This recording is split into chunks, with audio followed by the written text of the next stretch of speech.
लाहौर में असलहे की नुमाइश ने नौजवान को जेल पहुंचा दिया। मुलजिम ने फिल्मी डायलॉग और गानों पर असलहा लहराते हुए वीडियोस बनाई थीं। गिरफ्तार मुलजिम वकास के खिलाफ मुकदमा दर्ज और तफ्तीश का अमल शुरू कर दिया गया।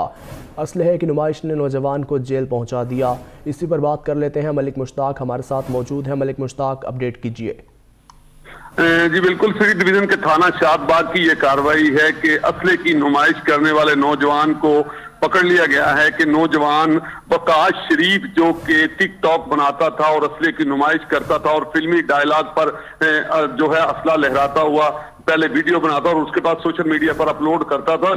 इस हवाले से जब उसकी वीडियो सामने आई तो पुलिस ने फौरी तौर पर कार्रवाई करते हुए वकास शरीफ को गिरफ्तार कर लिया, क्योंकि SP city division Hafizur Rahman Bhugti साहब का कहना है कि असले की नुमाइश किसी सूरत बर्दाश्त नहीं की जाएगी और अफसरान की तरफ से रोजाना की बुनियाद पर इन्हीं कानून पर जो है वो मीटिंग और ब्रीफिंग का सिलसिला भी जारी है। इस हवाले से न सिर्फ सिटी डिवीजन बल्कि लाहौर के किसी भी थाने की हदूद में किसी को भी असले की नुमाइश की इजाजत नहीं दी जाएगी और शादबाग पुलिस ने कार्रवाई करते हुए वकास शरीफ को अब गिरफ्तार कर लिया है।